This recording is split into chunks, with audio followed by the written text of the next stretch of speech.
Unemployment and most recently underemployment still poses a serious concern in the country. Government has continued to indicate its inability to provide for the growing number of the population requiring a job. And in response, a growing army of young female entrepreneurs are stepping up to the challenge. Yes, I've had some men look at me and go, "Oh, what are you doing?" I've even had women as well look at me and go, "Oh, really, why are you doing that?" And I'm like, no, this is who I am. This is what I am supposed to do, and this is what I am going to do. I have never looked back on that, and I feel other women too should take that bull by the horn and, you know, just basically believe in themselves and go, yes, I am a woman. Fine, I might be seen or deemed as the weaker sex, but I am actually the stronger one. So yeah. The business enterprise we've seen goes beyond mere trading.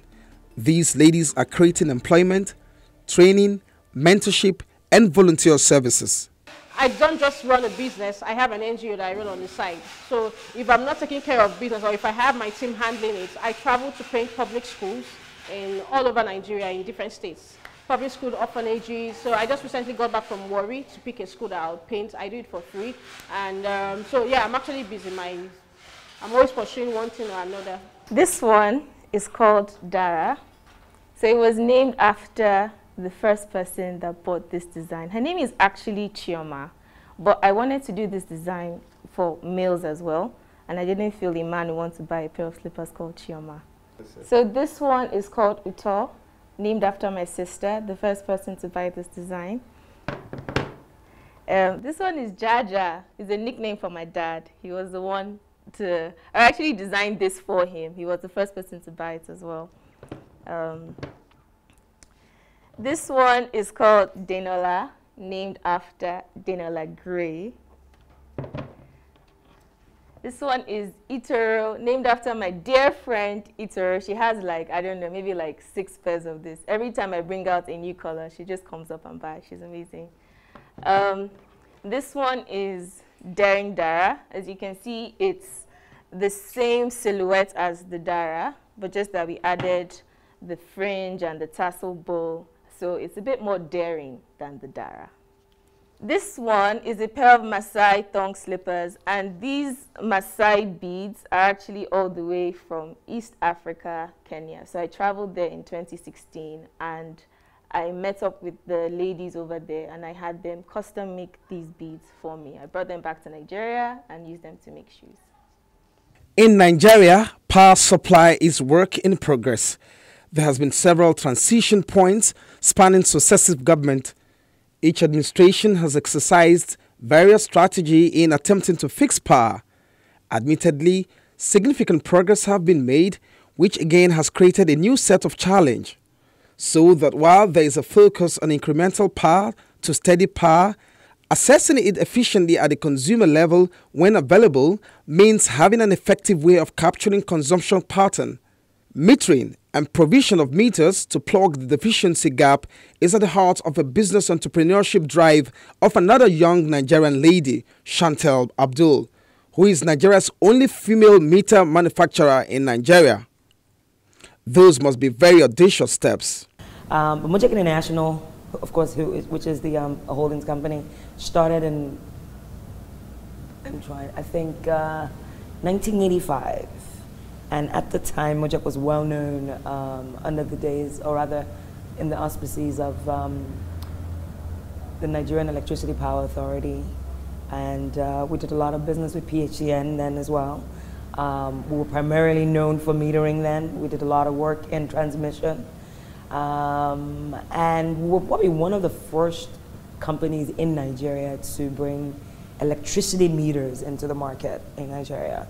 And we serviced, at the time when the transition moved from NEPA to PHCN, and of course NEPA had been divested, or shall I say PHCN had been divested into GenCos and DISCOs, and of course the various DISCOs existed then. Mojek was also, or was well known rather, to the DISCOs then as a meter supplier. She must be daydreaming if she thought it was going to be a walk in the park. After securing finance, producing the meters, patronage became a high hurdle to cross, but she was undeterred. Nigerians are ready to buy, and I think one of the problems one of the decisions that I probably didn't agree with at the time that it was taken was the cancellation or the eradication of CAPME, all right? Because what it did was that it injected capital into the market that was needed. Because already as it is, the discos, you know, felt like they didn't have enough money set aside to buy all the meters that they needed to. I mean, think about it. And I tell everybody this, I'm like, this is a logical thing. I'm an investor. If I buy a utility, and now Mojek didn't buy one, but I'm speaking for a utility. If I buy a disco, it makes sense for me to focus on one of the key areas that ensures that I get all the revenue that I need, so that one, I not only be able to pay for the power that's been sent to me by the market operator, but also that I can go from the red to the black, right? It's extremely important. And so this is, and I said it to a lot of people, that the utilities, I like to believe, would like to meter if they had access to more meters. The government, I remember at the time when we set up the factory, in fact, we had set up the factory well before the privatization effort ever started, before it started. Had said that they were going to try to inject about 3 million meters into the sector, right? We've yet to see that. The number of these women who are breaking boundaries and redefining what it means to be a female entrepreneur is on the rising trajectory, and they cut across various sectors. A keen attention is also developing in the direction of sectors previously dominated by men, bringing to bear the indomitable spirit of enterprise. There's a growing number of young Nigerian women who are breaking the records in entrepreneurship and the world of business, standing firmly in bringing significant changes to the economy. The records favor Nigeria, conferring on her the leading economy in Africa, and no doubt an exciting place to be a woman entrepreneur. I just feel that each person, you know, has their own path. Entrepreneurship is not for everybody. People have glamorized, is that a word? They've made entrepreneurship look so glamorous, and it's not. It's okay to have a 9-to-5. It's okay to not be an entrepreneur, to not be that hustle. It's okay. Like, each person has their own path in this world. So I don't feel you should let anybody make you feel bad about the path you've chosen, if that path is really what you want. Yes, we have top executives who are holding their own in boardrooms.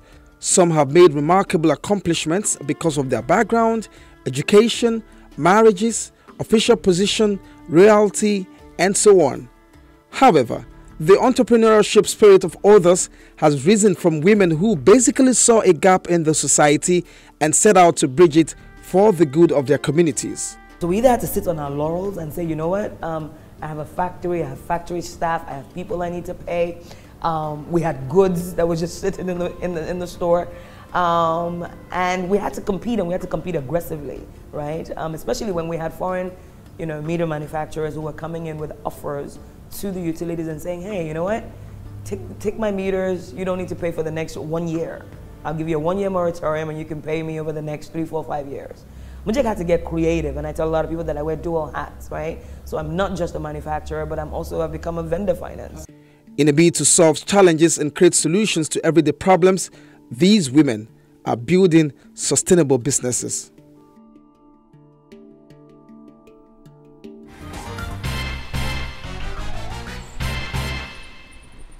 Reach down, deep down in you, and give expression to those ideas and kicks about some of the things you've always wanted to do and just start it. There's no perfect time to do so. The Nigerian spirit is unbreakable. Perhaps it is a gift of providence. It is the entrepreneurship spirit inbuilt in every Nigerian, and you see, our women also fit the billing. Thanks for watching. See you again next week. Bye for now.